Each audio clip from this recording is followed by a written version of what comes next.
Module 3. Negotiations and Psychology.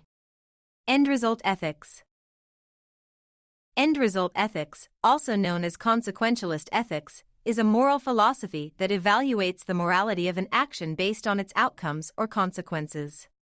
In other words, end result ethics focuses on the result of an action rather than the action itself or its intentions. One of the main principles of end result ethics is utilitarianism, which holds that the morality of an action is determined by its ability to maximize overall happiness or pleasure for the most significant number of people. This means that if an action results in a net gain in happiness or pleasure, it is considered morally good, regardless of the means used to achieve it. End result ethics can be contrasted with other ethical theories, such as deontological ethics, which holds that the morality of an action is determined by its adherence to specific moral rules or duties, regardless of its outcomes. Another alternative is virtue ethics, which focuses on the character and intentions of the individual rather than the outcomes of their actions. One potential criticism of end result ethics is that it can justify immoral actions if they produce a net gain in happiness or pleasure. For example, some argue that torture or other forms of coercion could be justified under utilitarianism if it were believed to produce a net gain in overall happiness. Despite this criticism, end result ethics remains a popular and influential ethical theory, particularly in economics and political science. By focusing on the outcomes of actions, end result ethics can provide a helpful framework for decision-making in situations with competing interests or limited resources. However, it is vital to recognize its limitations and ensure that ethical decision-making is not reduced to simply calculating costs and benefits. Situational influence. Situational influences can have a significant impact on the likelihood of unethical conduct. These influences can include factors such as the organization's culture, the nature of the task, the presence of authority figures, and the expectations of others. The organization's culture is one of the most significant situational influences on unethical conduct. When an organization prioritizes profits over ethical behavior, it can create an environment where employees feel pressured to cut corners or engage in unethical behavior to meet targets or expectations. In contrast, an organization that strongly emphasizes ethical behavior and values can create an environment where employees are more likely to act ethically. The nature of the task can also influence the likelihood of unethical conduct. Tasks that are complex, ambiguous, or unclear guidelines can create situations where individuals are more likely to engage in unethical behavior to achieve a desired outcome. The presence of authority figures can also influence unethical behavior. When individuals perceive that their actions are being monitored or evaluated by an authority figure, such as a manager or supervisor, they may be more likely to engage in unethical behavior to please or impress that authority figure. Finally, the expectations of others can also influence unethical behavior. When individuals perceive that others around them are engaging in unethical behavior or have low ethical standards, they may be more likely to engage in similar behavior themselves. Cognitive bias. Cognitive bias is a phenomenon that refers to the tendency of the human brain to make judgments and decisions based on mental shortcuts and heuristics rather than rational analysis.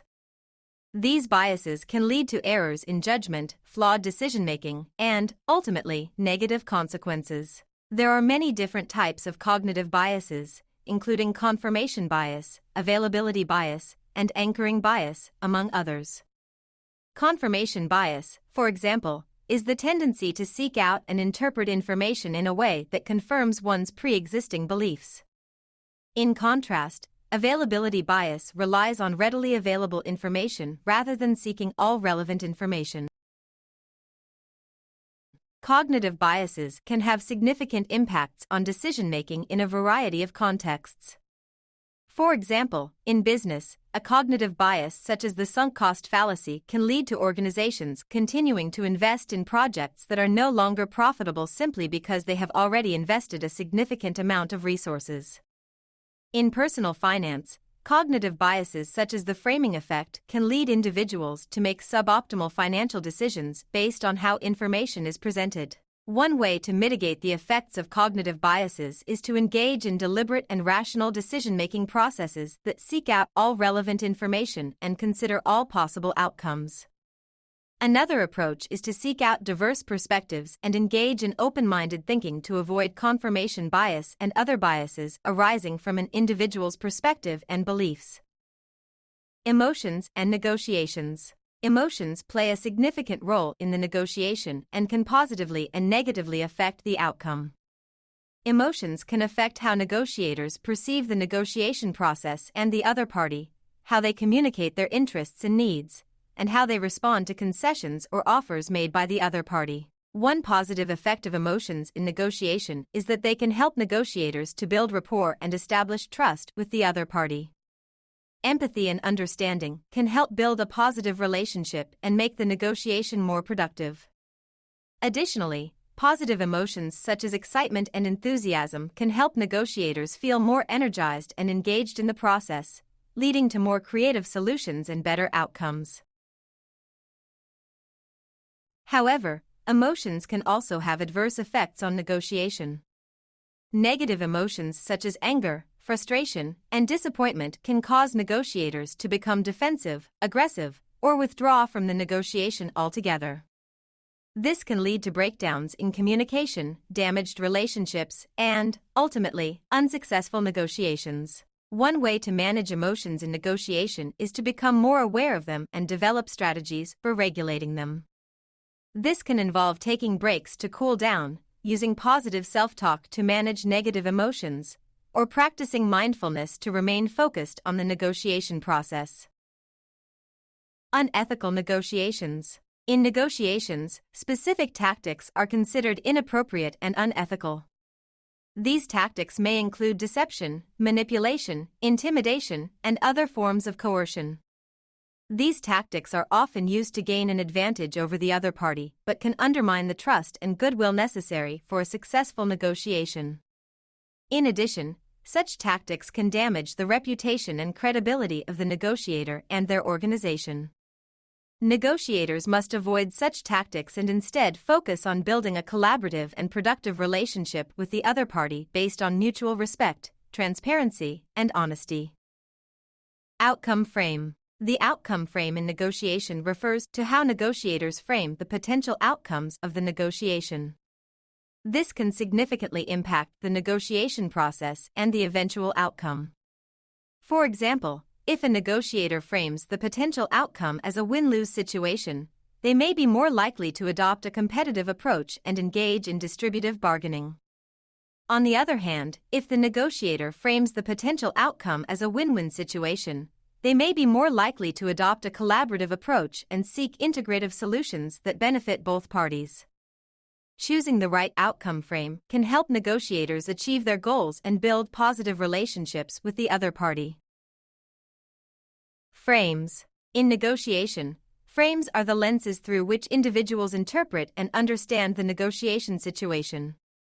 Frames help negotiators make sense of the situation and determine the issues, interests, and solutions relevant to the negotiation. When frames are constructed jointly through the talk between negotiators, it allows both parties to actively participate in defining the problems and courses of action.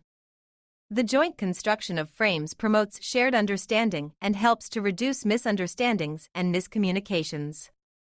This process can help build rapport and trust between the parties, which is crucial in achieving a successful outcome. Frames can also play a role in shaping the negotiation process itself. For example, if one party frames the negotiation as a competition, it may lead to more aggressive tactics and a more confrontational negotiation style. Alternatively, if both parties frame the negotiation as a collaborative effort to find a mutually beneficial solution, it may lead to more creative solutions and a more cooperative negotiation style. Ingratiation and the negotiator. Ingratiation is a persuasion tactic that uses flattery and praise to create a positive impression and gain the other party's favor. It can help a negotiator build rapport, reduce tension, and increase the likelihood of concessions or agreements from the other party. However, overuse of ingratiation may backfire and reduce the negotiator's credibility.